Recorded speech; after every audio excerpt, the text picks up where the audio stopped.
네, 대한민국 최고의 정치 토크쇼를 표방합니다. 정치 생쇼. 자, 2023년의 첫 방송 시작하겠습니다. 오늘도 이 자리를 빛내주실 최고의 두 분의 정치 해설사 모시겠습니다. 먼저 숙명여대 객원교수이신 박진영 교수님 모시겠습니다. 어서 오십시오. 아이고. 어디서? 자, 아이고 소리가 들립니다. 아이고. 박진영 교수님, 아이 감사합니다.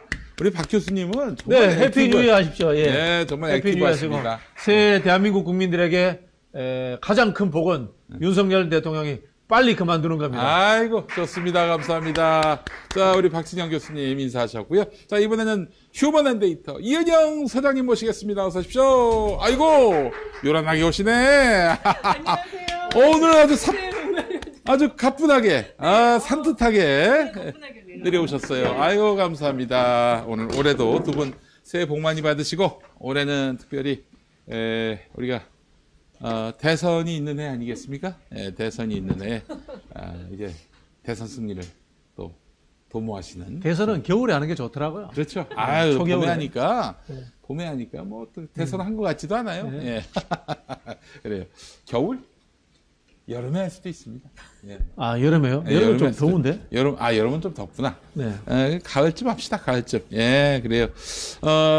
낙엽의 계절에, 또 이제, 낙엽의 계절에 또, 우리, 해도 좋죠. 예. 그럼 계절은 수박의 계절이냐, 낙엽의 계절이냐? 아, 그러네. 그 수박의 계절을 지나서, 낙엽의 계절을 지나서, 겨울이 낫겠다. 예, 겨울이 좋겠어요. 예. 겨울이 좋아요. 자, 겨울에.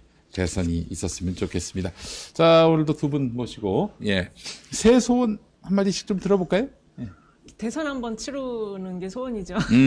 매년 대선을 치르는. 예, 매년 대선을 치르는. 네, 알겠습니다. 우리 박진영 교수님도. 저는 윤석열 대통령 그만했으면 좋겠다. 네, 알겠습니다. 탄핵됐으면 좋겠다. 알겠습니다. 두 분의 소원이 또 하나로 집약되고 있는데, 아마 우리 시청자분들의 그 소원도 마찬가지가 아닐까 생각이 됩니다. 여러분, 새 소원 성취하시기 바라겠습니다. 근데 말이죠. 뭐 정계 개편 움직임이 있어요? 없는데 어쨌든 띄웠죠. 띄웠는데 지금 국민의힘은 좀 일사불란하게 움직이는 것 같아요. 유승민 전 의원까지 찬성을 했으니까 중대선거구제. 유승민 의원이 무슨 정계 개편 찬성했어요. 아니 중대선거구제. 근데 그게 의미 있게 보지 마세요. 알겠습니다. 그 의견 잠시 후에 할 텐데 그런 정계 개편 말고 그것도 정계 개편입니까? 선거구제 개편도? 선거구제 개편은 이제 정계 개편을 유발하죠. 그렇죠. 그렇죠. 알겠습니다. 그렇지. 제3당이 나오지 않겠어요? 중대선거구제 개편으로 가면. 근데 그런 차원의 정계 개편이 아니라 제가 접한 정보에 따르면 이거 아주 정말 기가 막힌 정보입니다. 그 현 정부의 그 요직에 있는 분이 미국에 건너가서 민주당 인사와 정계 개편을 논의했다. 그런 정보가 있습니다. 세상에 그런 일이. 미국에 민주당에 누가 있지? 현 정부의 요직에 있는 분이. 미국에 거기 사는 분이 아니라, 잠시 거주하는 분이 아니라, 둘이 거기 가서 만날 수도 있는 거고, 아니면 먼저 가 계신 분이 정부 인사를 만나가지고 거기서 논의할 수도 있는 거고. 그러니까 가능성은 많습니다. 정부 인사면 윤석열 대통령 복심으로. 정부 인사라고 하지 말고, 이렇게 얘기하겠습니다. 현 정권의, 실세라고 하겠습니다. 예.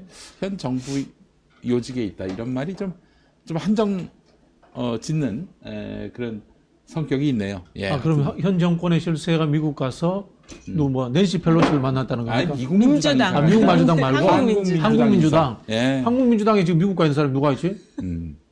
저는 누구라고 얘기하지 않고 하지 마세요. 예, 알겠습니다. 대충 그림은 그려지는데. 그래요. 그래서, 근데 미국에서, 현 정권 실세와 만났다는, 어떤 민주당 인사는, 한마디로 말해서, 현 이재명 대표하고는 결이 많이 다른 분이다. 이렇게 말씀을 드리겠습니다. 이 정도 갖고, 누구를 자꾸 추론하려고 하지 마시고. 네, 그냥 딱 떠올라요. 추론 안 해도. 이게 참 정치적 상상력이라는 게 참 무궁하구나. 이런 생각을 하시면 되겠고, 뭐, 물론 저는 그분, 미국에서 만났다는 민주당 인사에게,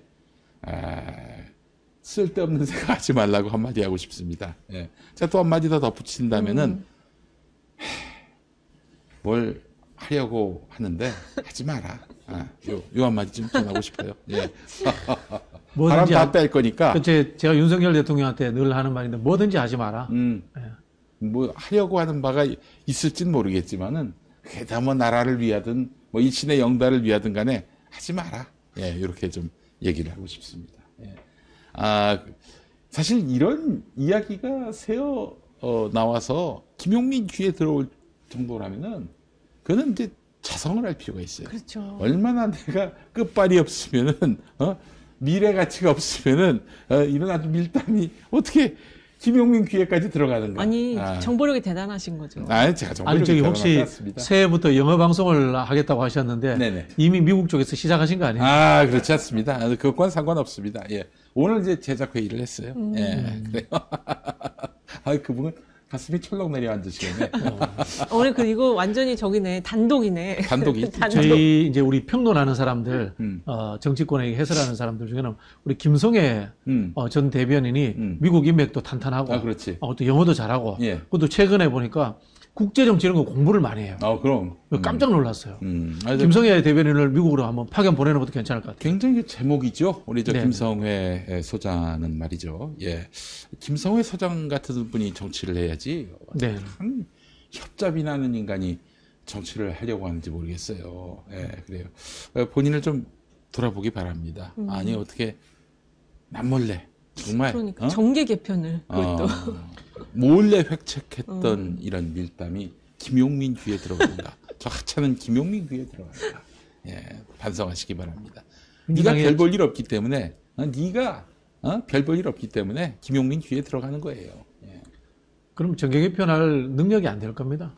능력이 안 되는 사람이야 내가 봤을 때는. 민주당에 정계 개편을 할 수 있는 능력이라도 있는 사람이 있었으면 좋겠어요. 아니 정계 개편 가능성이 있습니까? 예를 들면 이제 반 이재명 연대로 해가지고 없어요. 예를 들면은 국민의힘에서 친윤 세력이 친윤 신당을 만드는 거야. 뭐 국민의힘을 깨고 나온다기보다는 국민의힘에서 이제 반윤을 다 쫓아내고 김한길을 또 이제 징검다리로 해가지고 민주당 내 반 이재명 세력을 합류시켜가지고 혹은 뭐 그게 어렵다면은 이 우당이라고 하지 않습니까? 벗우자 친구 우자 할 때 우당 해가지고 뭐 이중대당 이런 거 하나 만들어가지고 그래서 나중에 또 중대선거구제로 가면은 그 이중대당으로 또 영남에서 또 석권할 수도 있는 거 아니겠어요? 또 호남에서도 불가능합니다. 불가능. 민주당은 민주당의 지금 대주주는 두 사람이에요. 이재명 대표와 문재인 대통령이거든요. 두 사람의 허가라든가 두 사람의 극단적 갈등이 일어나지 않는 한은 신당을 창당한다는 건 불가능합니다. 정계 개편 불가능합니다. 다만 이제 일부 우리 옛날식 표현으로 떨거지들이 나가서 이제 개혁된 과거 세력들이 나가서 매석을 개혁당한 그렇죠. 쇄신당한 이런 사람들이 나가서 일부 무소속 연대 비슷한 수준을 할 수 있지만 과거식의 원내 교섭단체를 만들 수준의 민주당 계열의 신당은 불가능합니다. 특히 정계 개편하려면 일단은 아까 말한 대주주 있고 하나 민주당에 또 세력이 하나 더 있어요. 그렇지. 비명이라고 해서. 비명. 네, 비명이 있어요. 비명 지르면 안 되는데. 그 비명이 나갈 생각을 많이 했었지만 나가려면은 대선 주자급이 있어야 되거든요. 어느 정도의 지지가 버텨주는. 근데 지금 그 사람이 없기 때문에 그 정계 개편 가능성은 좀 사그라들었고, 그리고 윤석열이 지금 당을 창당하려고 했다가 그냥 이 국민의힘 안에서 피를 교체하겠다. 지지율이 잘 나오니까. 네, 잘 나온다고 볼 수는 없는데 잘 나오는 것과 상관없이 그냥 이 안에서 몇몇만 쓰러뜨리면 그냥 내가 다 통으로 먹을 수 있겠다 생각해서 창당을 접었어요. 그러면은 여기서 안 나가면은 민주당에서 나올 수 없는 거죠. 그 윤석열이 어젠가 오늘 던진 저기 중대선거구제 있잖아요. 네. 페이크예요. 페이크? 네, 그 대선 때 했던 공약이고 그 다음에 혹시나 퇴임 후에 안전판 생각해서 플랜 B로서 그냥 가지고 있을 뿐이지 그걸 현실적으로 정치권 전체에 파장을 일으키겠다고 해서 던진 게 아니에요. 당장 이재명 대표가 뭐 안 된다고 하더만요 보니까. 그거 안 되지 그러면. 즉각 반대 어떻게 돼? 저는 개인적으로 해야 된다고 봐요. 중대선거구제를 해야 된다고 보는데. 근데 또 이런 얘기도 있어요. 그 수도권만 중대선거구제로 하고 그 저기 뭐 지방은 그 이제 비수도권은 다 그냥 소선거구제로 하자고. 야 이런 날강도 같은 놈들 무슨 그런 개소리가 다 있어. 평등권 위에도 되고 그 다음에 그 표의 등가에 누구 대표하는 게 차이가 나잖아요. 그렇지. 그럼 그렇게 해서는 안 되는 아니 거예요. 이게 이런 거 아니에요. 영남에서 의석도 훨씬 많고 그러니 그러니까. 영남에서는 국민의힘이 다 먹고 수도권에서는 민주당도 되고 국민의힘도 되고. 날강도 아니야. 날강도지 이런 미친놈들이 다 있어. 이게 말도 안 되는 얘기를 하고 있어. 아니 근데 그 얘기는 있어요. 그 지금 중대선거구제가 폐해도 있고 뭐 장점도 있고 여러 가지가 있는데 아무래도 폐해가 더 많다는 얘기가 많고 그리고 지금 그 호남에서 의석을 너무 많이 잃기 때문에 호남 쪽에서는 민주당은 완전히 이건 반대거든요. 그렇지 않아요. 그거는 아니요. 그 호남 출마하려고 준비하는 분들 얘기를 들어봤는데 거기 지금 29석인가 8석인가 다 광주 포함해서 그 정도인데 중대선거가 하면은 잃는다 의석을. 그거는 이제 그 제도가 뭔지 모르고 떠드는 이야기다. 제가 그렇게 말씀을 드리고 싶고요. 지금 이탄희 의원이 내놨는 법률안도 제가 봤거든요. 역시 공부가 덜 됐구나. 그 느낌을 받았는데 이탄희 의원안은 이제 3에서 8 뭐 이런 식인데 거기에서 어떻게 하냐면은 1인 1표 해가지고 1등부터 8등까지 뽑는 제도야. 예를 들자면은. 근데 1등하고 8등하고 얼마나 많은 차이가 나겠어요. 그렇지. 그럼 같은 국회의원이라도 1등 국회의원이고 8등 국회의원이 그러면 안 되는 거예요. 그러네. 아니 그렇게 국회의원이 나올 수가 없죠. 2에서 4, 8까지? 뭐 3에서 8인데 예를 들자면 그런데 자체가 자 그러면은 이게 이걸 몰라서 그런데 그러면 또 다른 방식이 있어요. 이걸 이제 단기 이양식이라고 하는데 연기명 투표가 또 가능해요. 8명 선거구에서는 8명 뽑는 투표를 하면 돼요. 네. 그렇게 하면 돼요. 그렇게 하면은 어떤 일이 벌어지겠어요? 사실은 1, 2당이 다 가져. 중대선거구제 그렇죠. 중대선거구제를 하는데 대단한 신인이거나 또는 대단한 그 스타가 아니면 군소정당 후보가 당선되지 않을 가능성도 있어요. 그래 제도라고 하는 것은 얼마나 이게 설계를 복잡하게 하느냐에 따라서 달라지기 때문에 지금 아는 수준의 지식 가지고 그렇게 함부로 이야기하면 안 돼요. 아니 복잡하게 하면 안 된다는 게 늘 지론이시잖아요. 단순합니다. 숫자대로. 근데 국민들이 그걸 알아야 될 필요도 없어요. 그 독일에서 연동형 비례제를 하잖아요. 연동형 비례 독일 국민들이 그거 알 것 같아요. 몰라요. 그거 그 말 지난번에 심상정 대표가 했다 난리 난 거 아시죠? 알 필요 없다고 심상정이 얘기했다 난리 났었잖아요. 아니 그게 우리 지난번에 했던 이거 준연동형 있잖아요. 그 계산할 초과 어디서 계산할 수 있어요? 못해요. 그거 우리가 하는 게 아니에요.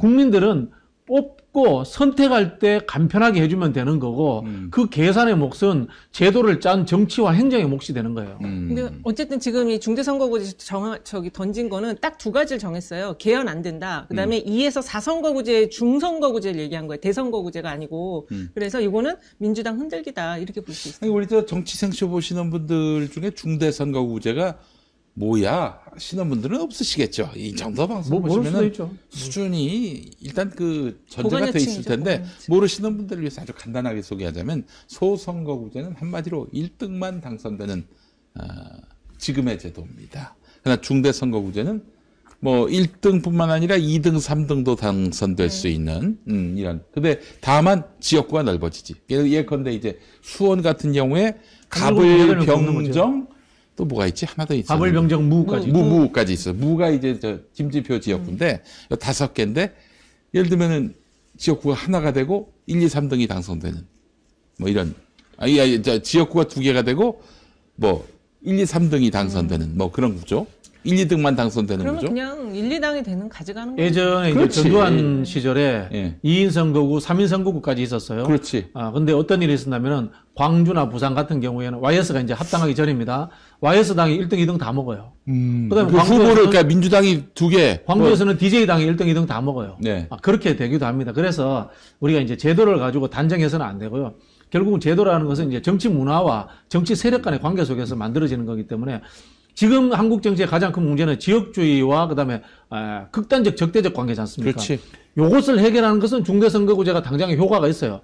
근데 물론 중대선거구제도 폐해가 있습니다. 신인이 등장하기 어렵다라든가. 그렇지. 그다음에 표의 등가에서 누구는 1등이고 누구는 몇 등이고 이 차이가 있다거나 그런 존재가 있을 수 있으면 당면한 것을 해결하기 위해서 어떤 제도가 필요하다는 이걸 바꾸면 되는 거고 이 문제가 해결되면 또 소선거구제로 돌아와도 돼요.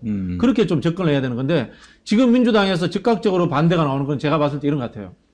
수도권에서 민주당 의석수가 줄어든다라는 생각을 할 거예요. 경기에서 많이 줄어요. 중대선거구제. 경기도에서. 경기에서 많이 줄어요. 그래서 이제 안 제가 돼요. 말씀드리는 것이 이제 공부가 안 돼 있으니까 그런 수준의 이야기를 하는 건데 단기명이 아니고 연기명으로 하게 되면 의석수 줄어들지도 않고요. 연기명? 네, 그다음에 인구 배분을 그 지금 뭐예요? 그 연기명은 뭐예요? 아까 말씀드린 것처럼 이거 5표 찍을 수 있게 하는 거야. 아유, 다섯 그런 거 표를 너무 안 돼. 야, 그렇게 해요. 개표 그렇게 해요. 방송이 한 이틀 걸리겠는데. 그렇게 해요.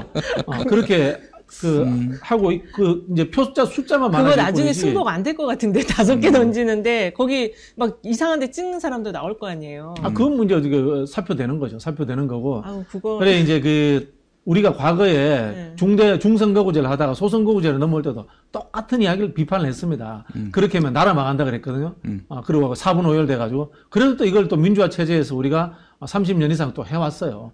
제도, 다만 이제 우리가 제도라는 것, 제가 늘 이야기하지만 대통령 쫓아내는 거, 그 다음에 헌법을 개정하는 거, 이거는 민주주의에 자연스럽게 쉽게 해야 되는 거예요. 그렇지. 이걸 두려워하는 게 우리가 권위주의 교육을 받아서 그런 거예요. 그렇지. 어릴 때 우리 그런 교육 받았죠. 사회적에 연성헌법이 없고 경성헌법이 없고 그거 그냥 일본하고 우리나라에서만 구분해서 나누는 이론이에요. 서구에 존재하지 않는 거예요. 아니, 근데 너무 그렇게 이론적으로 접근하시면 안 되고 지금 지역에 당협위원장들 국민의힘에서 임명했잖아요. 우리 지역에 누가 하는지 아세요? 검사 출신 변호사인데 이재명을 기소했어요. 그런 사람이 떨어졌어요. 그러니까 이제 지금 그런 식으로 지금 공천을 앞으로 할 거라고. 이번에 지금 1차 60 몇 개 중에 뭐 40 몇 개 한 거는 국민의힘이 좀 불리한 지역들, 약간 험지에 해당하는 지역들을 일단은 쫙 했는데 그렇게 되면은 이걸 대선거구제나 중선거구제 했을 때 그런 사람이 될 가능성이 있거든요. 아니, 제가 이제 그런 이야기 말고, 제도적인 이야기 말고 전략적인 이야기를 할게요. 제가 이제 중대선거구제를 던졌던 이유는 국민의힘을 분열시키고 다당제가 돼서 윤석열을 포위시켜가지고 조기에 끌어내리자라는 저는 이제 차원에서 이야기. 중대선거구는 장단점이 있는 거예요. 모든 제도는 장단점이 있는 거예요. 우리 이제 제도 논의할 때 첫 번째가 이렇게 시작을 해요. 완벽한 제도는 존재하지 않는다. 당연히 양점이 있는. 그 다음에 합의 가능한 제도라 해야 된다.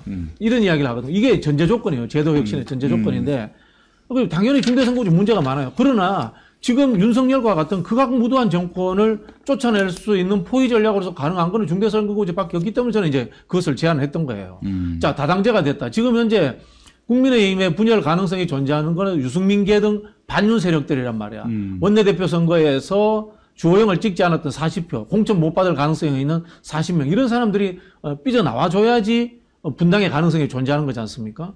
그러면 그 40석과 민주당이 현재 170석, 180석, 그 중에 200석이 넘는 숫자를 만들려면 결국은 중대외에는 불가능하다라는 거고요. 현행 소선거구제에서 선거하면은 민주당이 또 극단적으로 이기더라도 또 180대 120이에요. 그럼 탄핵 못 해요. 아니, 그러니까 그런 방식으로 접근이 지금 하다가 보면 잘못하면은 윤석열이 꽂은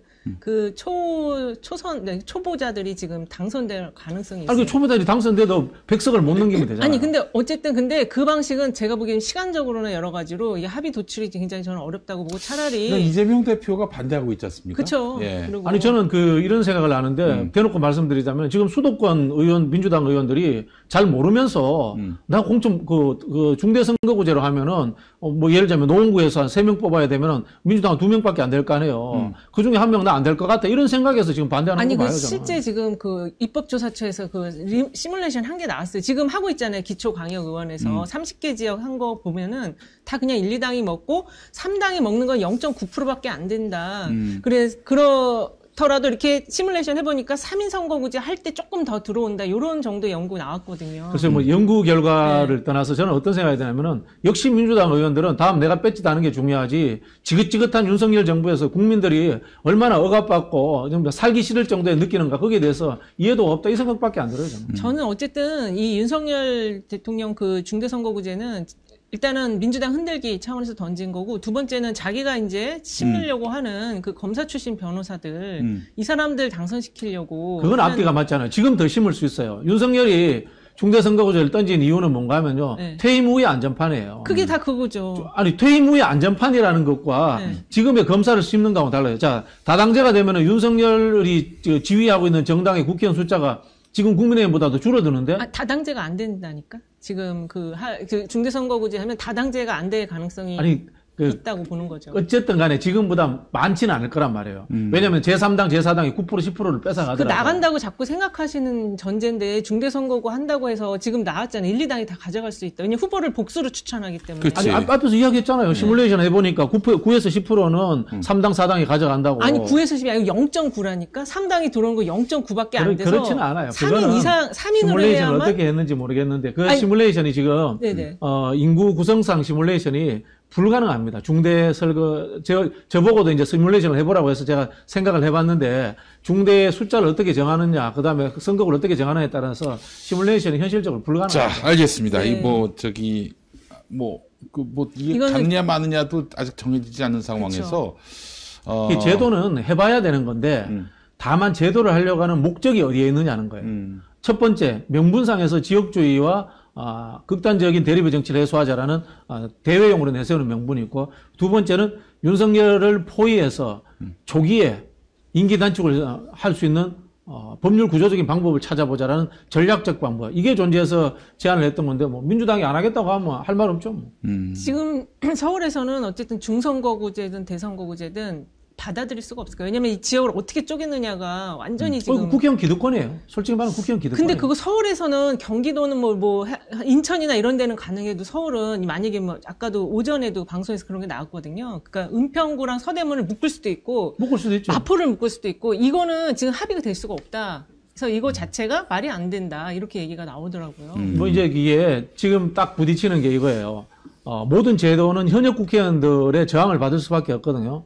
그래서 제가 말씀드리잖아요. 현역 국회의원들의 저항을 뚫을 수 있는 방법을 가르쳐 주겠다고 하는데 안 듣는 거예요. 중대선거구제가 유리한 게 현역이에요. 신인이 아니고. 현역이에요. 그래서 제가 이야기하잖아요. 제도를 변경하는데 제도를 변경하는 주체는 현역 국회의원들이잖아. 그럼 그 사람들이 지금 나는 당선 될 것 같다라는 희망을 줘야 되잖아요. 그죠? 그런 방법이 있어요. 아까 말씀드린 연기명 투표도 있고, 그 다음에 의원 정수를, 인구를 지금 어떻게 가냐면은 15, 30, 60 가잖아요. 15, 30, 45 이런 식으로 가도 돼요.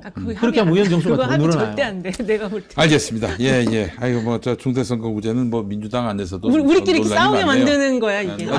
어쨌든 지금 지역주의가 계속 고착화되고 있는 상황에서 뭔가 좀 정치권이 이 변화의 시도라도 해야 되는 거 아닌가라는 점에서 이 중대선거구제가 굉장히 의미가 있다고 보지만, 의미가 있죠. 그러나 지금 대결의 정치 구도 속에서 게임의 룰을 바꿀 수 있을까? 현실적인 문제에서는 또 그게 가능하기 어렵겠다라는 생각이 듭니다. 저는 빨리 그 권역별 비례대표제, 위성정당 이거 문제, 요거 두 개만 정리해도 상당히 권역별 비례대표제는요, 합의가 안 되는 게, 왜 합의가 안 되냐면은, 영남권에서는 민주당 의석수가 상당히 늘어요. 근데 호남에서는 국민의힘 의석수가 안 늘어요. 인구가 합의가 안 적으니까 돼요. 그렇죠. 호남이 인구가 적으니까 어쩔 수 없지 그거는. 아니, 그러니까 이게. 자, 이 아까 권역별 이야기했잖아요. 비례대표제는 뭔지 좀 설명을 해주시면. 일단은 지금 정당 투표제 하는 것처럼 예. 한 번 더 찍는 거죠. 그러니까 네, 그 지역에서 비례대표를 뽑는 거군요. 그러니까 그거를 지역으로 할 수도 있고 중앙에 아예 전체 리스트를 만들어서 득표한 만큼 그냥 가져가게 하면 되지 않을까요? 그러면 좀 더 호남, 영남 이런 차이가 없잖아요. 근데 이제 차이가 엄청나게 나는 게 영남에서 민주당은 30에서 한 35%씩 그 득표하잖아요. 인구가 많아서 그러니까 그런데 어쩔 수 이제 없죠. 호남에서는 국민의힘이 10%밖에 하지 않기 때문에 국민의힘이 합의하지 않으려고 할 겁니다. 그래요. 알겠습니다. 중대선거구제는 대안이 아니다. 김성환 정책위 의장이죠. 그분들도 이런 말씀을 하시네요. 모르고 떠드는 겁니다. 쉽게 말하면. 알겠습니다. 자기 자기가 당선 안 될 것 같으니까. 스님이 스스로 이발을 못 하시지. 그렇게 또 말씀드리면 좋을 것 같습니다. 근데 입장이 굉장히 빠르게 나왔네요. 오전에 어려워. 한마디로 불가능해. 민주당이 지금 반대하는데 어떻게 하겠어요. 못하지. 이건. 불가능한 일이 됐고 윤석열이 이렇게 얘기한 거는 일종의 어떤 민주당 내부의 어떤 당장 분열이 일어났잖아요. 분열을 일어났잖아요. 부르는 것이다. 그거 머리가 좋은 겁니까? 아니면 아니, 그냥 생각 없이 던진 거예요. 뒷걸음질 치다가 쥐를 잡은 겁니까? 아무 생각 없이 던졌는데. 아니 누가 저기 코칭은 했을 것 같아요. 저는 아무 생각 없이 던졌는데 민주당이 과민 반응하는 거예요. 자, 두드려 봐도 되고 다양한 방법을 찾을 수 일단 있는데 그 내년 있는 총선에서 그 야당 단독으로 200석을 넘깁시다. 그렇게 그게 우리의 길인 것 같아요. 네. 예. 자, 여론조사 한번 좀 봐주시겠습니까? 뭐 지금 오늘 신년에 여론조사가 굉장히 많이 나왔거든요. 근데 이제 대통령 지지율은 약간 정체 국면이에요. 40%에서. 근데 이것이 40%가 마치 지금 우리가 하도 오랫동안 뭐 30% 있다, 뭐 10%포인트 올라왔다고 하니까 지금 마치 이게 뭐 50이나 60 되는 것 같이 지금 글쎄 호들갑을 말이야. 하는데 전혀 그렇지 않은데. 그 전혀 아니고 지금 이 지지율 가지고 지금 이번에 지금 정체된 게 결국에 그 북한 관련한 이슈였거든요. 그래서 확전 발언 이런 게 지금 완전히 충분히 반영 안 됐는데 이 확전 관련한 북한과의 이런 스탠스는 결국에는 이제 지금 주식 시장이 일어나질 못하잖아요. 예. 그러니까는 그 경제하고도 바로 직결이 되기 때문에 지금 연초에 이 정도 수준이고 그리고 그 과거에 이 박근혜 전 대통령 2년 차 때 그 포지티브한 아젠다를 던졌어요. 그 통일 관련해서 뭐 드레스덴 선언인가 뭐 그걸 던졌었거든요. 그래서 북한과의 어떤 인도적인 차원의 지원을 한다라든 등등의 내용을 던졌는데 지금 윤석열 대통령 2년 차의 중대선거구제와 노동개혁과 3대 개혁 던졌잖아요. 이거는 올해는 계속 지지율이 떨어질 수밖에 없는 아젠다를 던진 것이다. 이렇게 정리가 되고 그렇게 보면은 지금 총선에서 어느 당을 찍을 거냐. 지금 연초 수준으로는 민주당이 좀 더 앞서요. 그런 부분이. 근데 이제 정당 지지율이 막 조사마다 좀 다른데 지금 정당 지지율은 뭐 민주당이 많이 빠지고 있다. 이런 그 분석들이 있지만 제가 보기에는 지금 수준을 유지하는 정도로도 저는 상당히 그 대견하게 잘 버티고 있다. 저는 그렇게 좀 보고 있거든요. 그리고 지금 연초에 그 지금 이상하게 그 중도층이 과표집된 조사들이 굉장히 많이 나오고 있는데 요거는 지금 좀 봐야 될 것 같아요. 이게 지금 그동안 이제 보수를 너무 과표집했다 이 얘기 나왔는데 지금 새해 나온 그 윤석열 대통령 40% 나온 이런 것들은 중도가 40% 가까이 되는 거여서 이게 지금 의도적으로 이 중도층을 표집을 한 건지 아니면 실제 사람들이 응답을 그렇게 중도라고 하는 사람이 많은지는 요거는 좀 추이를 봐야 될 것 같아요. 제가 보기에 이거 좀 너무 이상하거든요. 중도가 지금 너무 많이 나오고 있어가지고. 네. 중도는 지금 윤석열에게 굉장히 비토하는 정서 아닌가요? 맞아요. 예. 그 중도층의 경우가 뭐 20대 중반 뭐 이 정도밖에 안 돼 대통령 지지율이. 근데 중도가 이렇게 많이 잡히는데 대통령 지지율 40%다. 정치 혐오에 의해 가지고 양당에서 벗어나는 거예요. 벗어나는 건데 이걸 이제 한국에서는 중도라고 표현하는데 보통 해석을 하면 무당파 또는 부동층 이렇게 이제 표현을 하는 게 맞는데 이 윤석열 대통령에 대해서 이제 실망하는 거죠. 실망해서 이제 선택 유보층들이 생기는 거고 그렇다고 야당으로 확 쏠리지도 않고 그러다 보니까 이제 이념 뭐야 그러면 중도 이렇게 이야기하는 사람이 많아지는 거죠. 어쨌든 지금 분명한 거는 55%에서 60%대에 이르는 윤석열 국정수행 부정평가. 그 너무 견고합니다. 그렇죠. 그리고 경향신문 그 여론조사를 보니까 52%는 내년에 야당을 찍겠다. 그러니까 그 사이즈가 그대로 민주당을 찍겠다로 지금 가고 있는 거죠. 이렇게 52% 나오면 어떻습니까? 이 지역구가 있고 또 비례대표가 있는 건데 비례대표에는 반영이 될 것 같은데 그 지역구에는 어떻게? 그러니까 이제 지금 민주당이 이 후보 교체론이 지금 거의 60%가 넘잖아요. 현역 의원 싫다 교체해달라가 60%가 넘기 때문에 그 민심이 얼마나 부응하느냐가 중요한데 지금 바꿨다고 무조건 지지하지는 않을 것 같아요. 근데 우리나라는 원래 그 현역에 대한 그 거부감, 비토 정서가 굉장히 많아요. 그래서 그 총선 때 보면 항상 50% 가까이가 다 초선으로 바꿔버리거든요. 근데 지금 문제가 서울이에요. 이 서울 지역에서 민주당이 3선급들이 많기 때문에 요걸 이제 어떻게 좀 큰 문제 없이 교체할 수 있느냐. 이게 제일 큰 문제인 것 같아요. 그리고 이제 부산 지역. 부산 지역이 지금 뭐 굉장히 정권 비토 정서가 높아요. 근데 민주당 지지율이 안 높아. 근데 이 민주당에 대한 인물에 대한 또 선호가 별로 없어서 여기는 이제 어떻게 민주당 인물이 잘 교체를 해주느냐도 굉장히 중요해요, 지금. 부산은 이제 어떻게 평가를 해야 되냐면요. 노무현 문재인이 있었단 말이에요. 그리고 조국 장관도 연구가 있고 그 이야기는 뭐냐면은 지역주의를 돌파하기 위해서는 미래 권력에 해당되는 사람들이 있어야지 거기에 대해서 지지층들이 따라붙는 그런 식으로 지금 이 과거부터 이렇게 형성돼 왔어요. 그렇지. 지금 부산에 기반한 PK에 기반한 민주당 대권 주자가 없는 것이 지리멸렬한 상황의 가장 큰 원인인 거죠. 그것도 지지난 총선 때는 김부겸 의원이 대구잖아요. 때문에. 약간 역할했지만 또 PK랑 TK는 정서가 PK하고 달라가지고. TK는 정서가 상당히 어쨌든 달라요. 그래도 TK에서 네. 그 바람을 좀 일으킨 면도 있었어요. 그렇죠. 사실은. 그 양반은 그 대권 주자로 또 분류되는 사람이기 때문에. 그래서 지금도 이제 불러내자 이런 목소리가 있긴 있어요. 예, TK하고 PK는 정서적으로 엄청난 좀 차이가 많이 있습니다. 달라요. 엄청난 차이가 있는 게 TK는 이미 지역주의가 이념적 보수화로 고착화 됐어요. 네. 근데 PK는 지역주의의 영향은 상당히 많이 받고 있지만은 사회 문화적으로 사람들은 보수적이잖아요. 이 해양 중심에 그다음에 그렇지. 상업과 공업 그다음에 또 부산도 서울 못지않은 이 전국적 도시예요. 그렇지.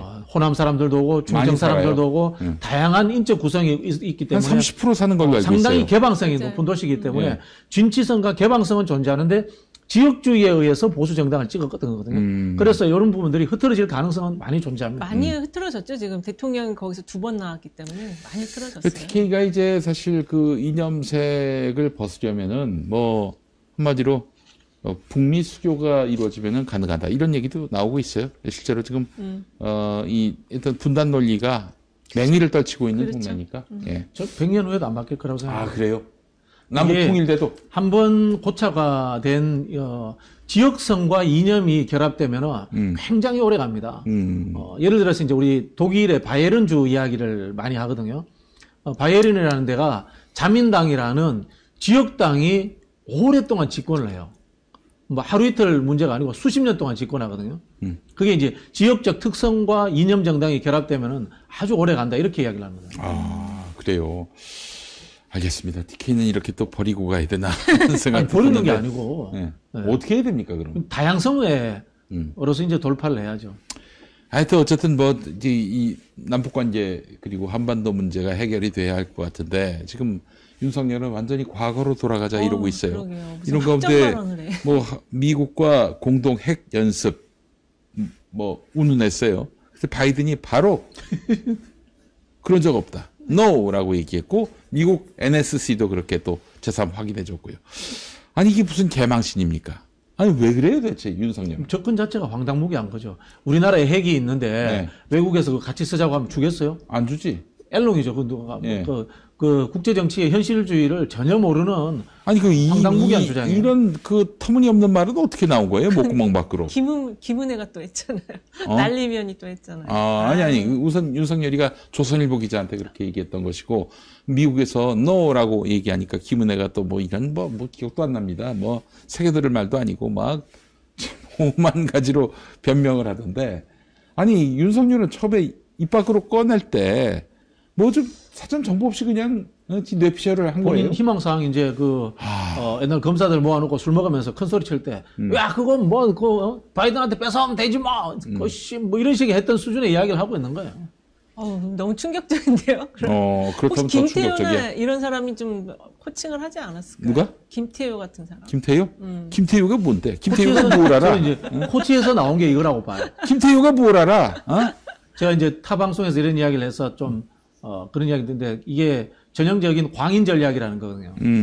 강한 발언을 통해 가지고 상대를 제압한다 이런 이야기인데 예를 들자면은 트루먼이 북한에다가 핵폭탄 터뜨리자 그런 이야기 해요. 그 다음에 닉슨이 북베트남에다가 핵폭탄 터뜨리자 그런 이야기 하거든요. 그리고 바로 정전 협상 들어가요. 협상에 유리하기 위해서 이제 광인 전략을 쓰는 건데 그땐 전쟁이었으니까. 전쟁이기도 하고 이제 자율성이 존재해야 되는데 우리는 전시 작전권도 없고 핵무기를 쓸 수 없어요. 자율성이 존재하지 않는데 우리 정부가 이렇게 초강력 뻥카를 날린다고 해서 북한이 쫄겠어요. 미국이 이야기해야지 쫄지. 그렇지. 광인 전략이 아니고 광인이네. 아니, 지금 이 흐름을 보면은 네. 그 지금 바이든의 no라고 답한 거는 진짜 윤석열이 맥인 거거든. 맥인 거 아닙니까?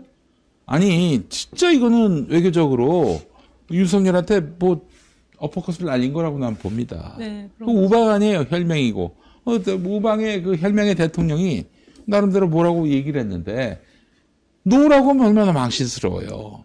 그래서 그런지 그 기사에 사진을 바이든 대통령 굉장히 좀 이상한 사진을 썼더라고요. 아니 이거 봐서는 네. 또 이제 미국이 한국에게 굉장히 불쾌한 어떤 여러 가지가 있는 것 입장을 같아요. 표시한 게 아닌가 하는 생각이 듭니다. 그러니까 그 일본하고의 관계에 그 너무 이렇게 저자세로 가는 거 있잖아요. 그리고 이 북한에 대해서 계속 그 너무 도가 넘어서는 전쟁 연습으로 냈어요. 네. 전쟁 연습을. 그러니까 바이든 입장에서는 지금 우크라이나 전쟁도 마무리를 해야 되는데 이쪽에서 또 전쟁 발언 자꾸 나오니까 골치 아픈 거죠. 미국의 이제 국무부라든가 국방부 쪽에 이 동아시아 정책 오래 한 사람들은 한국의 보수 세력을 신뢰하지 않아요. 합리성을 인정하지 않아요. 그게 그렇지. 왜 그러냐면은 예. 박정희 대통령 때도 그 도끼 만행 사건이 네. 있었을 때 그렇지. 북한에 대해서 어떤 조치를 하려고 했단 말이야. 아마 최소한의 조치는 이제 있었던 걸로 알고 있어요. 네. 그리고 또 뭐 아웅산 테러 사건 때도 전두환이 북한에다가 뭐 최소한의 조치는 했을 겁니다. 근데 더 큰 어떤 이 전면적으로 치달을 수 있는 가능성들 이런 것들을 내포했단 말이야. 최소한의 조치가 뭡니까? 뭐 이제 북파 공작원을 보내가지고 상응하는 수준의 테러라든가 이런 것들을 했을 가능성이 있는 거죠. 미국은 다시 재발 방지에 대한 어떤 내용이었는데 박정희가 64명인가 9명 해갖고 올려보냈잖아요. 아 실미도? 예, 실미도 말고 실제 그 북한에 도끼만의 사건 한 그 지역 DMZ 안으로 보내버렸어요. 사람을. 보냈어요. 그래서 북한군이 도망가고 그리고 그때 김일성이 벙커만 파괴하고 왔다는 그런 설이 있더라고요. 그래서 그 저기를 사과까지 했어요. 그럼 차라리 진짜 그렇게 하든가 확전 발언 자꾸 이런 식으로 뻥카만 날리지 북한에다가 말고. 드론 보내서 뭐하게? 아니 요새 매일 뭐 독수리인가 뭘 보낸다면서. 독수리를 보낸다고? 그거 아니, 배가 독수리. 아니에요. 알고 보면 치킨이에요. 치킨요? 치킨이에요. MBC에서 그래서 치킨 호크라 그랬잖아요. 치킨 무슨 새를 보낸다면서요. 아 진짜 이건 그런 말이 갑자기. 미국은 우리 한국에서 이런 보수 정권, 네. 특히 이제 뭐 우리 들어오면 호전성에 대한 두려움 때문에 네. 전시작전권 문제라든가 융통성을 안 주려고 해요.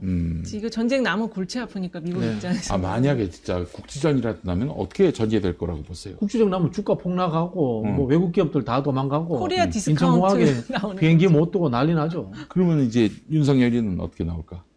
네? 윤석열이는 어떻게 나올까? 일본에다가 뭐 무장 어디 저기 치겠죠. 뭐야 그 이승만 대통령이 서울을 지키겠습니다 라디오 방송 틀어놓고 혼자 도망갔잖아요. 똑같은 행동하지 않을까요? 정말 참. 야, 우리가 지금 작년 3월에 온놈을 대통령으로 세웠나 다시 한번 또 복귀하게 되네요. 예. 하여튼 뭐 지금 미국의 이런 태도를 보면서 한국을 더 이상 신뢰하지 않겠다라는 시그널로 읽히고 있는 것 같아요. 더 나아가서 이런 얘기도 있습니다. 지금 북미 사이에 물밑 뭔가 협상이 이루어지고 있는 것이 아닌가. 그런 얘기하는 사람도 있더라고. 미국은 통로가 이제 휴민트나 여러 개가 있으니까 계속 뭔가 좀 소통은 할 것 같아요. 네. 그러니까 정보를 계속 취합을 하면서 뭔가를 할 것 같아요. 일단 뭐 제가 보기에는 이제 바이든 행정부는 이제 전략적 인내라는 네. 현상 고착화 수준에서 급진전도 없고 급위기도 존재하지 않는 그 수준에서 유지를 하면서 적당히 이제 얼르고 달래고 하는 수준으로 갈 거라고 봐요. 오바마 전략이군요. 그렇죠. 오바마 전략이 같은 이제 정부니까. 예. 그대로 전략적 인내, 그쵸, 전략적 인내. 전략적. 이어지고 있고 이제 다만 문제는 뭐냐면은 미국은 잠재적 적이 러시아가 아니고 중국이거든. 그쵸. 중국이다 보니까 이 북한 문제에 대해서 좀 급진전적인 그런 것들을 저는 제안할 수도 있다고 봐요. 네. 그러니까 이제 중국을 자기 편으로 만들기 위해서 아니, 한국은 워낙에 그냥 넙죽 엎드리니까 뭐 더 이상 변수로도 여기지 않고 에라이 등신아 꾀교를 그런 식으로 하니. 어? 정말 참. 그러니까 이럴 때 대화의 통로를 찾는 게 국정원이잖아요. 네. 근데 그 1급부터 2급까지 싹 다 지금 지금 인사발령 나고 있나? 잘라버렸어 아직 그냥. 다 잘라버렸으니 뭐. 아유 통일부는 뭐 그냥 합죽이가 됐어요 그냥. 일단은 야당하고 대화를 해야죠. 그 야당도 죽이려고 하고. 야당은- 아이고 참 이런 어디서부터 이 인간을 그 저기 지도 편단을 해야 될지. 회생 불가능한 사람. 회생 불가능한 사람. 비판과 견제로 해결될 수 있는 사람이 아니라고 봐요. 네, 저는. 알겠습니다. 자, 광고 좀 하겠습니다. 자, 플러스 마이너스 케어. 네, 여러분들께 소개합니다. 멀티비타민 미네랄. 1일 1정, 60정이면은 2개월분이 되겠죠. 하루 한 정을 드시고, 이렇게 또 60정이 들어가 있으니까 2달 동안 드실 수가 있습니다.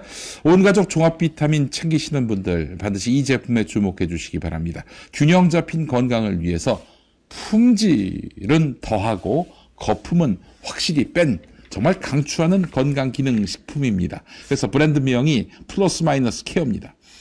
품질은 플러스했고 가격은 마이너스했기 때문입니다. 멀티비타민 앤 미네랄은 정말 놀라울 정도로 꼼꼼합니다. 비타민과 미네랄은 우리 몸에서 스스로 생성되지 않기 때문에 반드시 외부로부터 보충해줘야 하는데요. 멀티비타민 앤 미네랄 하루 단 한 알이면은 비타민 13종류와 미네랄 10종을 완벽하게 섭취하실 수 있습니다. 식품의약품안전처에서 권장하는 비타민 13종, 비타민 D, E, A, K, C, B1, B2, B6, B12, 나이아신, 판토펜산, 그리고 엽산, 비오틴. 네. 자, 일일 영양성분 기준치를 100% 충족하는 제품이 되겠습니다. 한국인에게 특히 부족한 미네랄 10종, 그러니까 칼슘, 마그네슘, 철, 아연, 구리, 셀렌, 망간, 요오드, 몰리브덴, 크롬까지 모두 한 알에 다 담았습니다. 와, 대단하지요? 정말 놀라운 것은 가격입니다. 대한민국 식품의약품안전처가 인정하는 건강기능식품임은 물론이고 GMP 인증, 우수 건강기능식품 제조 기준 인증에다가 세계적인 원료 회사인 DSM사 원료를 사용했음에도 60정 2개월분이 15,900원입니다. 거기다 배송비는 완전 무료. 어떻게 이런 가격이 가능하냐고요? 복잡한 유통과정과 불필요한 광고 비용을 이제 거품으로 여기고 그 거품을 쏙 빼버렸기 때문입니다. 자, 이제 종합 비타민은 가격 걱정, 성분 걱정, 브랜드 걱정하실 필요가 전혀 없습니다. 플러스 마이너스 케어의 멀티비타민 앤 미네랄 하루 한 알이면 충분합니다. 유통기한도 2024년 11월까지 넉넉합니다. 아, 내년 11월까지. 그쯤이면 이제 대통령이 바뀌어 있겠군요. 예. 빠른 매진이 예상되는 특가 제품이 되겠습니다. 지금 바로 김용민닷컴에서 온 가족 건강을 위한 멀티비타민 앤 미네랄을 만나보시기 바랍니다. 쇼핑이 후원이다. 김용민닷컴 되겠습니다. 아, 드시죠. 예. 이게 안에 13개와 11개가 들어있다는 거죠? 그렇습니다. 이 한 알에? 네, 드셔보시죠. 예. 예. 아, 자, 그리고 또 우리 박진영 교수님도 노란색이네요. 비타민이요? 비타민입니다. 자, 하나. 아이고, 너무 많이 주고 싶어요. 아유, 죄송합니다. 예, 예. 예. 커피하고 마셔도 되나? 예. 안 돼요. 물하고. 목 넘김이 좋네요. 아이고, 맛있다고도 할 수 없고. 오늘 먹방이 없어서 많이 아쉽습니다만. 아, 그래. 먹방도 사실 영양을 위한 건데, 진정한 영양은 바로 멀티비타민 앤 미네랄이 되겠습니다. 여러분. 60정이 들어있고요. 2달치입니다. 요 한 병이. 예. 자, 그래요. 광고 하나 더 하겠습니다. 바로 김승범 보험대리점입니다. 7,000원 운전자 보험이 되겠습니다. 형사 합의, 벌금, 변호사 비용을 보장하는 운전자 보험 얼마에 가입하고 계십니까? 자가용 운전 기준 여성은 6,800원입니다. 월. 남성은 7,800원. 역시 월. 버스, 트럭 등 영업용 차량 운전자 보험도 월 21,500원에 안내해 드리겠습니다. 암, 뇌혈관, 허혈성 심장질환을 보장해주는 건강보험 얼마에 가입하고 계십니까? 월 3만 원대의 보험료는 갱신하지 않습니다. 지병이 있어서 보험 가입이 어려웠던 분들도 월 3만 원이면은 진단금과 수술비를 보장받는 보험 가입이 가능합니다. 일당 13만 원의 간병인 비용과 각종 진단금을 지급해드리는 간병인 보험도 월 3만 원대입니다. 주택, 식당, 상가, 공장, 사무실 화재보험과 배상 책임보험도 상담해드리겠습니다. 그간 납부하신 보험료가 부담되십니까? 보장이 걱정되시나요? 보험료를 줄여서 저축하고 싶으시죠? 보험료를 줄인다고 보장이 약해지지 않는 방법을 설명드린다고 합니다. 19년차 보험 설계사 김승범 설계사가 나와 우리 가족의 모든 보장을 분석한 다음 직접 설명해 드립니다. 자, 보험에 관한 모든 문의는 010-3360-0689, 010-3360-0689 카톡 상담도 가능합니다. 그리고 유튜브에서 김승범 TV를 검색하시기 바라겠습니다. 김승범 대표가 유튜브를 오픈했는데 김승범 TV는 시사 보험 방송을 지향한다고 합니다. 보험 정보를 통해서 여러분께 돈이 되는 정보를 제공해 드리고요. 보험 사고 사례를 통해서 의료, 복지 관련 시사 정보를 제공한다고 합니다. 지금 시사 보험 방송 김승범 TV 검색해 보시고 구독 눌러주시기 바랍니다. 보험에 관한 모든 문의는 010-3360-0689 7,000원 운전자 보험입니다. 특히 주말 공휴일에도 상담 가능하고요. 상담 시간은 저녁 9시까지, 밤 9시까지 가능합니다. 네, 여러분 많이 이용해 주시기 바라겠습니다. 그래요.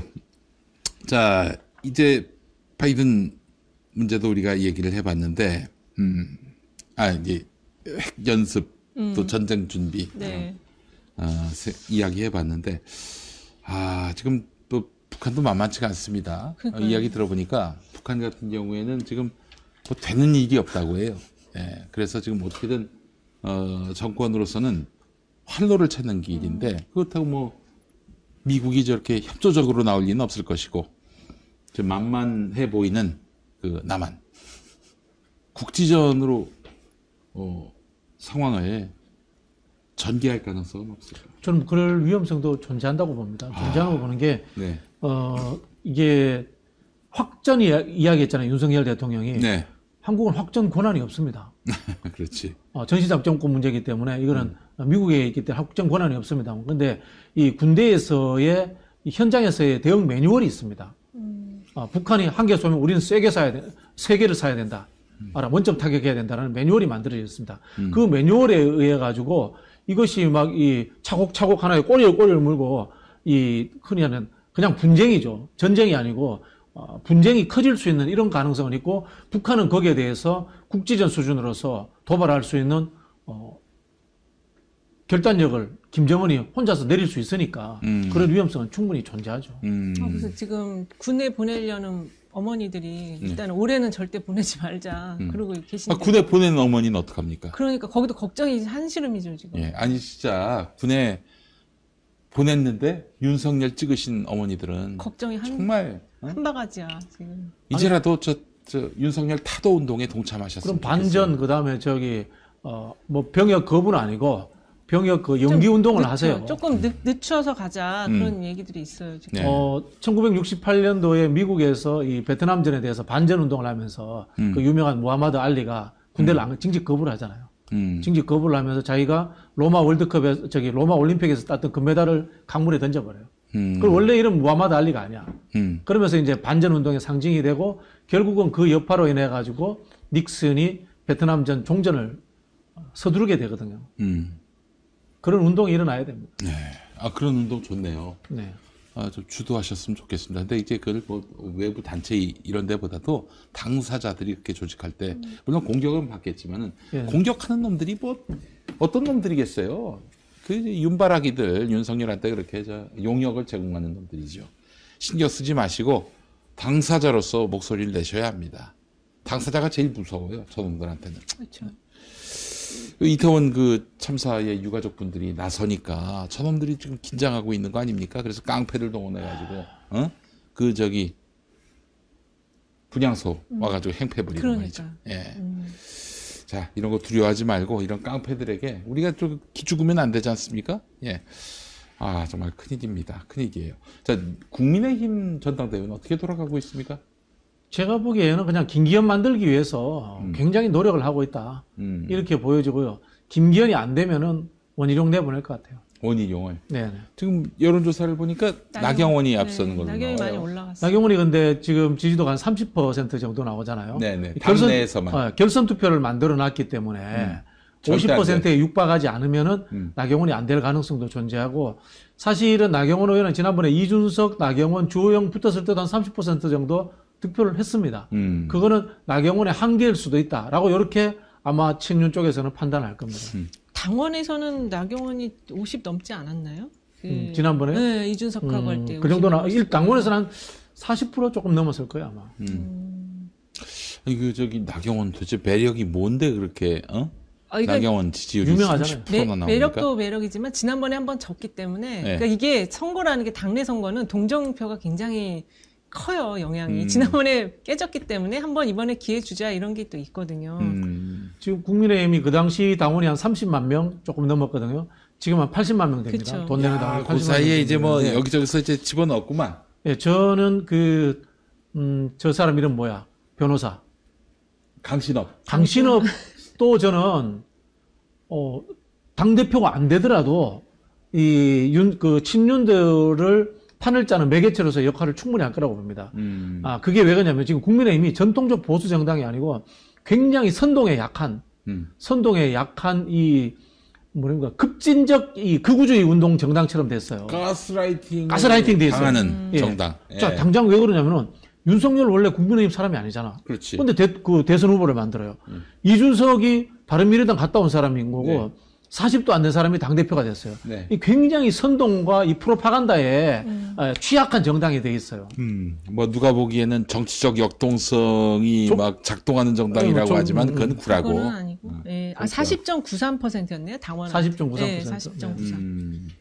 야, 그렇죠. 근데 지금 이준석은 온데간데 없고. 그러니까 지금 유승민 전 대표가 안 나올 것 같아요. 지금 상황으로 보면은 상당히 좀 많이 깨질 가능성이 높아요. 그래서 안 나올 것 같아요. 그냥 나와서 그냥 깨지는 게 낫지 않나? 근데 그러기에는 지금 너무 이게 그래도 좀 어느 정도 표심이 나와줘야 되거든요. 근데 이게 막 10%다, 15% 이 정도 나오게 되면은 안 나가는 게 차라리 낫죠. 그냥 후위를 도모하는 나갈 것처럼 메시지를 너무 많이 내가지고. 그렇죠. 근데 지금 최근에 나온 게 딸이 반대했다. 근데 그런 말은 안 하는 게 나았었을 것 같아요. 네. 딸이 이미 룰이 아빠를 못하게 만든 거에 왜 나가냐 이런 말은 안 해도 됐는데 그게 더 조금 저기하게 보이게 했죠 지금. 아니 우석훈 박사라고 잘 아시죠? 네. 우리 88만 원 세대 공저자이신 그분 말씀이 이거예요. 유승민 당대표 출마 안 할지도 모른다는 뉴스를 보면서 나는 처음으로 국민의힘 정권이 5년 한 번으로 끝날지도 모른다는 생각을 하게 되었다. 정치에서 지나치게 극한으로 가서 무리한 것을 추구하면 결국 망한다. 지금 유승민 못 나오게 하는 사람들을 얘기하는 거예요. 네. 내년 총선에서 국민의힘이 어쩔 도리가 없다. 물론 총선에서 지고 대선에서 이기겠다고 나름 꾀를 내보려고 하겠지만 공직사회 분위기로는 사실상 그때부터는 레임덕이다. 공무원들 문 걸어 잠그고 복지부동 시작하면 아무도 못 말린다. 게다가 한덕수 실력으로는 그런 공무원들 움직이기에 절대 못할 것이다. 지금도 한덕수 총리로서의 리더십 그렇게 튼튼한 편은 아니다. 총선 이기고 대선 진 적이 있기는 하다. 그러나 그때는 지금처럼 극적으로 분위기 반전이 이루어진 경우가 아니다. 유승민 당대표 출마 포기, 어쩌면 국민의힘이 5년 하고 정권 넘겨줄지 모른다고 처음 생각하게 된 순간이다. 이게 힘으로 해서 될 일이 아니다. 그런데 힘으로만 한다. 국민의힘 5년 한 번으로 정권이 끝날 가능성이 매우 높아진 것 같다. 이렇게 말씀했습니다. 지금 이 당내 분위기가 너무 폭력적이죠. 그렇지. 이게 완전히 유승민 방지법을 차라리 만드는 게 낫지 이런 식으로. 그러니까 침묵하는 다수가 있거든요. 근데 그게 이제 어디서 폭발할지 그걸 좀 지켜봐야 되겠죠. 당내 아마 지금 이 상황에 대해서 불만자들이 꽤 있을 거예요. 지난번에 노웅래 체포동의안 네네. 여기서 말씀하셨나? 백한석 나왔잖아요. 찬성이. 근데 거기서 정의당 6표 빼면 95표. 최대 표가 8표. 8표인데 이제 조홍천 의원 이야기는 국민의힘에서 20, 30표 나왔을 것이다. 이렇게 이야기를 하고 있죠. 반란표가? 예. 그러면은 70표야. 70표. 70표면은 지난번에 친윤들 70%로 나왔잖아요. 그렇죠. 그 한 70명 되는 거 아닙니까? 그렇죠. 71명인가 그랬잖아요. 무슨 국민 생각인가 그러면은 그 나머지는 반윤일 수도 있다, 비윤일 수도 있다 이런 얘기고. 그러니까 거의 40명 정도가 늘 계속 존재하는 거죠. 보통 어느 조직이든지 한 7대3 정도로 이제 주류와 비주류가 갈리는데 당연히 있을 수밖에 없죠. 여기는 굉장히 또 폭력적이에요. 너무 폭력적이에요. 말을 듣지 않으면 그냥 다 죽여버리려고 하니까. 그리고 너무 왕따가 너무 심해. 좀 이상한 완장탄 사람들 있잖아요. 네. 이 사람들 왕따질이 너무 심한 것 같아. 이 분위기는 참 민주당에게는 고무적인 일입니다. 계속 그렇게 해주시기 바라겠는데 3월 전당대회에서 그래서 윤석열의 천거 지지가 있는 사람이 당대표가 된다. 그 이후에 국민의힘은 어떻게 될까요? 지난번에 우리 그 조강특위에서 보여줬잖아요. 전날 사면된 검사 바로 청주에 당협위원장 꽂아버리고 말씀하신 것처럼 의왕에도 검사 출신 변호사가 그냥 검찰당 만드는 거예요. 그렇게 이재명 기소한 사람. 야당 파괴하고 예. 검찰들에서 한 5, 60명 꼽아놓고 아까 말씀하신 걸 중대해가지고 한 이 개헌 저지선만 만들어 놓으면은 나는 퇴임 후에도 안전해. 이렇게 생각하는 거예요. 야, 진짜 돌대가리다, 진짜. 정치의 그 힘이 뭡니까? 역동성 아니에요. 그렇죠. 생물과도 같은 거. 그렇죠. 지금 너무 이렇게 쪼이면 그게 다 이게 반발이 훨씬 크게 이게 탄성이 생기거든요. 네. 지금 이재명 대표 수사하는 검사들 다 옷 벗고 나오는 거 아니야? 공천받는. 그러겠지. 그럴 것 같아요, 분위기가 완전히. 이재명 대표 수사는 언제까지 이어질까요? 총선 때까지 이어지죠. 6개월 넘기기 힘들 것 저도 같은데. 네, 올해 상반기 3월 안에 끝내야 되는데 지금 네. 김만배가 이렇게 지금 병 중에 계시기 때문에 저는 사실은 우려되는 측면이 이런 거예요. 계속 그 말씀 드립니다만은 대선 때 있었던 이 누구 모른다, 김문기 모른다, 또는 국토부에서 압박 들어왔다. 그거를 재판부를 압박을 해서 1심에서 벌금 얼마라도 억지로 만드는 상황을 연출하려고 하지 않을까라는 그 부분이 제일 우려가 돼요. 나머지는 어떻게 할 게 없어요. 근데 모른다 그걸 갖고 유죄 때리기에는 그건 너무 그동안의 그 판례가 그렇죠. 그것도 그 굉장히 중의적인 의미이기도 하고 다의적인 의미이기도 한데 그렇죠. 그걸 가지고 허위사실 유포 그것도 당선 목적에 아니 그 말해가지고 당선될 게 뭐가 있겠어요? 근데 문재인 정부 때 있었던 재판부, 문재인 정부 시절의 재판부에서 이재명 후보가 도지사 경선에서 토론에서 했던 말 가지고도 1심에서 유죄가 나왔단 말이에요. 근데 결국엔 대법원 가서 무죄 대법원까지 갔는데 네. 그래서 이제 제가 1심에서 무죄 났어요. 2심에서 2심에서 엎어졌나요? 예. 이제 그래서 이제 이런 판례들이 있기 때문에 아니 오세훈이도 백바지가 아니죠. 페라로 생태탕. 신발 네. 생태탕. 그것도 역시 이재명 판례를 갖고 TV 토론회에서 뭐 좀 뻥 좀 칠 수 있지 이렇게 이제 나와가지고 무죄가 된 거예요. 예. 무죄인가 무혐의인가 하여튼 뭐 그렇게 됐습니다. 저는 그런 생각을 해요. 판사의 양심을 저는 믿지 않기 때문에 늘 그게 제일 걱정됩니다. 그게 이제 나라가 완전히 망가진 거예요. 나라가 판사가 망가진 거죠. 판사가 배정되면 이 사람이 고향이 어디야? 그렇죠. 출신 학교가 어디야? 그 사법고시 몇 기야? 몇 기. 이런 거 따지는 이유가 참 이런 걸 따져야 하는 그 현실이 너무 비루합니다. 그러니까 예. 너무 사법의 정치화라고 그래야 되나요? 자, 하여튼 올해는 참 이 나라가 정말 환부가 다 드러난 2022년 아니겠습니까? 2023년 우리 시민들의 힘으로 세상을 바꾸고 반듯하게 정상화시켜야 하지 않겠나 하는 그런 생각을 해보면서 오늘 마무리할까요? 네. 예. 네. 혹시 쏠쏠하게 재미있는 얘기 없으세요? 지난번에 너무 반타작. 미국 이야기는 좀 근거가 있는 이야기입니까? 네. 근거가 있을 것 같아요. 조금 있으면 이제 이게 오픈되겠네요. 근데 내가 누구라고 특정하지 않았으니까 근데 발끈하는 사람이 그러면 이제 범인이다. 범인이지 뭐. 네. 근데 정말 참 이러면 안 됩니다. 우리 정치가 남의 불행을 갖고 자기의 어떤 그런 그 터닝 포인트로 삼으려고 하는 이런 비정한 정치는 끝내야 합니다. 이 낡은 정치 언제까지 봐야 됩니까? 네. 이 낡은 정치를 저는 반드시 분쇄를 해야 되겠다. 그리고 이재명 대표는 무슨 일이 있어도 이런 부당한 외압 수사에 굴하지 말아야 한다. 문희상 의장이 무슨 토끼 운운하면서 언급했던데 불을 세게 판다고 교토 삼굴?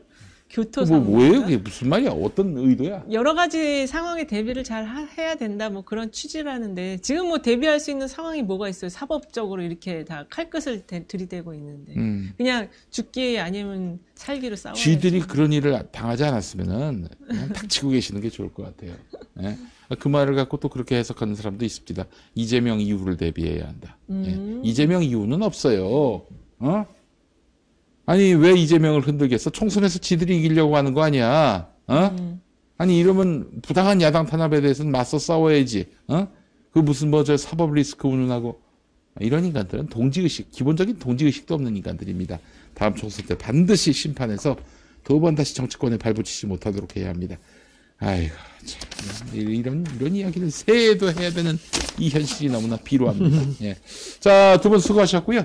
다음 주에 저희 뵙도록 하겠습니다. 정치 생쇼 마무리합니다. 고맙습니다. 감사합니다.